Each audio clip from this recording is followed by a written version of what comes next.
समझ नहीं आ रहा अपने सैलरी इंक्रीमेंट का क्या करूं। बेटा इतना क्या सोच रहा है? अपने म्यूचुअल फंड्स के एसआईपी का टॉप अप करा ले। This is the right time. क्या? समझ में नहीं आया।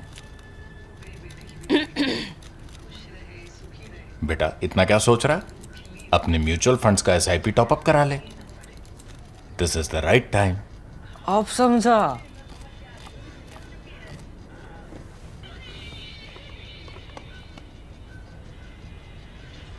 Mutual fund investments are subject to market risks. Read all scheme related documents carefully.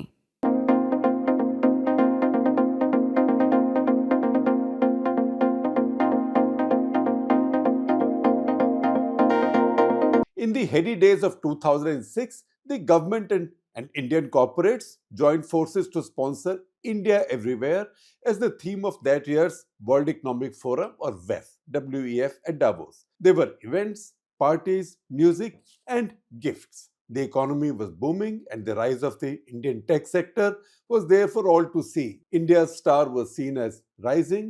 India was indeed everywhere. This year was different.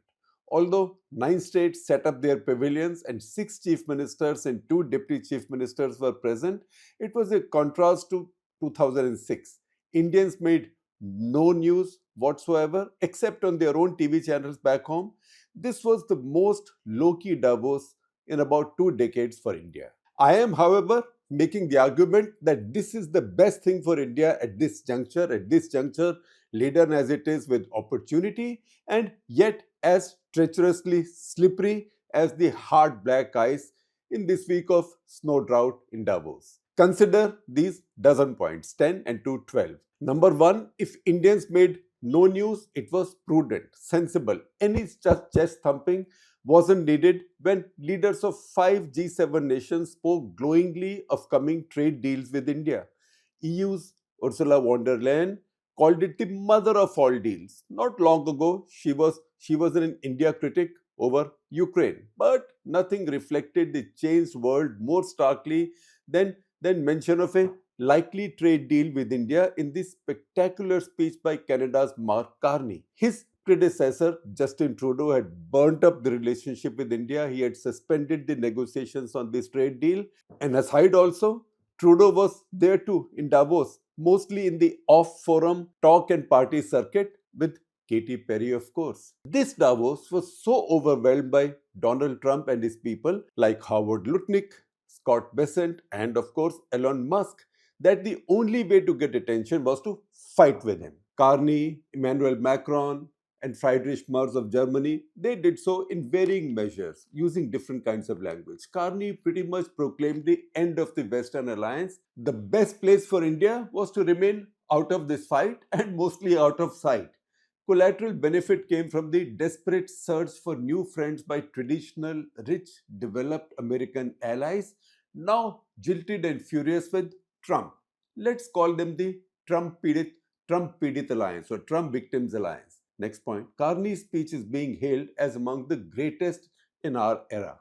His masterful invocation of moral force from Czech statesman Václav Havel apart, his definition of the middle powers, that's a new phenomenon, middle powers and their place in the Trump universe, becomes an epoch-defining thought.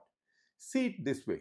In a two-hegemon world, US and China, in a two-hegemon world where the US is the rude, toe-crushing bully and China a cleverer one to turn the economic and strategic knife ever so skillfully, you almost don't feel the pain, the choice is obvious. You can become a supplicant of one, in the rarest of rare cases, which has to be Pakistan, a supplicant of both.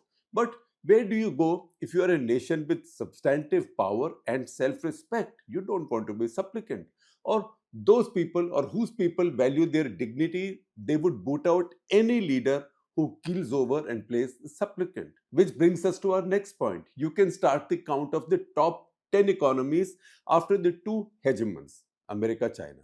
Germany, Japan, and India at 3, 4, and 5 are in that middle power category. Leave out Britain at number 6, at least for now, Russia at number 9. Then we come to France and Italy at number 7 and 8, and Carney's Canada at number 10. You can keep counting 11 onwards: Brazil, Spain, Mexico, South Korea, and so on. They are all reviewing their place in the world. Trump's America treats all with equal contempt. They are all also middle powers. They can't go to the Chinese camp. Can they find some unity, some common cause, and probably even some power of collective bargaining? That is the question. Next point brings us to the non-aligned movement. Remember it? NAM. There were sound reasons why it did not become a true power. One, while it was theoretically non-aligned, it leaned increasingly towards the Soviet Union, particularly mid-60s onwards.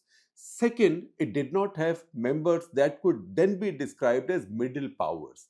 India was the biggest, but its moral posturing was undermined or maybe not adequately supported by its economic and military limitations and dependencies. In the course of time, India also became a treaty ally of the Soviets, that is, with the Indo-Soviet Treaty of Peace, Friendship and Cooperation. With Germany, France, Japan, Canada, and much of Europe exploring this new world now, this is the time. Is this the time for a new NAM? Of course, with new characteristics in tune with the times. Not ideological, but pragmatic. Do business with both America and China as normal, but look for negotiating strength as a grouping. We can quote Carney again from his speech, and I'm quoting, if we are not on the table, if middle powers are not on the table, we are on the menu. Middle powers, therefore, must collaborate, find areas of common interest, and look beyond legacy groupings.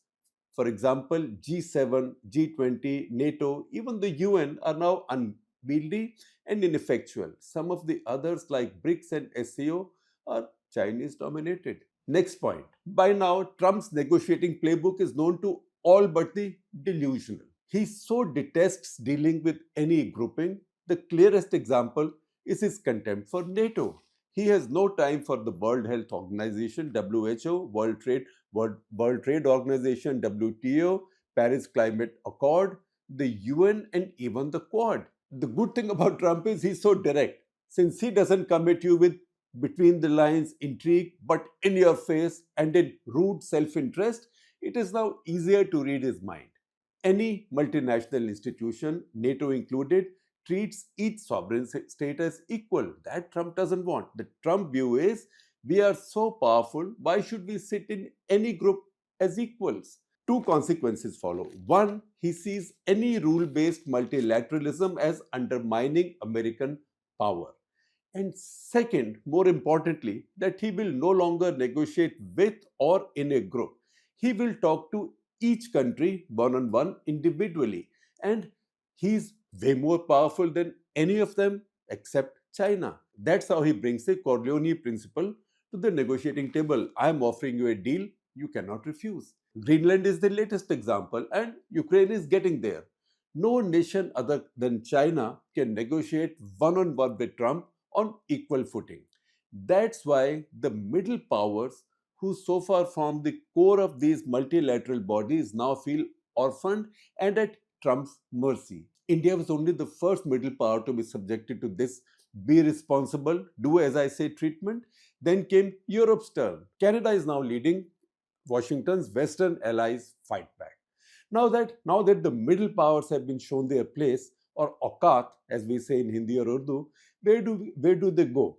Key NATO members tried collective bargaining with Donald Trump by lining up at the Oval Office like fawning school children before the headmaster. We know what that came to. You can be sure that he will crush any new alliance before it even takes shape. For the middle powers, a space has opened up to talk amongst themselves, strike deals among themselves bilaterally, each one bilaterally. Many are moving away from long-held, ossified, non-negotiable, even ideological positions. India from trade protectionism, Europe from labor, carbon and other political correctness, labor laws, carbon emission and other political correctness obsessions. Germany's Merz is regretting the decommissioning of nuclear power plants in his country, and most strikingly, Canada repairing its ties with India by understanding that the Punjabi gangs are a mafia problem there and not a sovereignty issue for Canada as Trudeau had defined it. And every man for himself, fate brings pragmatism. Next point. The warp speed trade deals are the first outcome of this new thinking. Military Military and defense ties are more complex, though we might see some emerge informally within Europe. The most important change is that all $2 trillion plus democracies are now looking at each other with new respect. Defense will inevitably follow trade deals, embargoes, and hesitations will be lifted over who buys and sells and what to whom as defense spending explodes among the rest. You can see old hesitations over defense hardware joint ventures evaporating. Production capacities will move across these new friendly buyers, especially India in this case.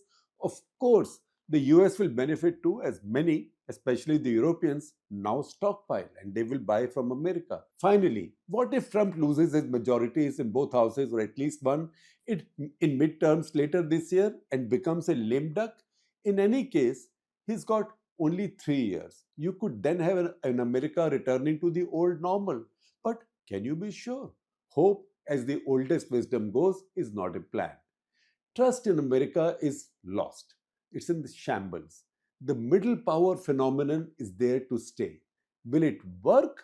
It is fitting to conclude this from Elon Musk's latest in Davos. And I quote from Musk, it is actually better to err on the side of being an optimist and wrong rather than a pessimist and right.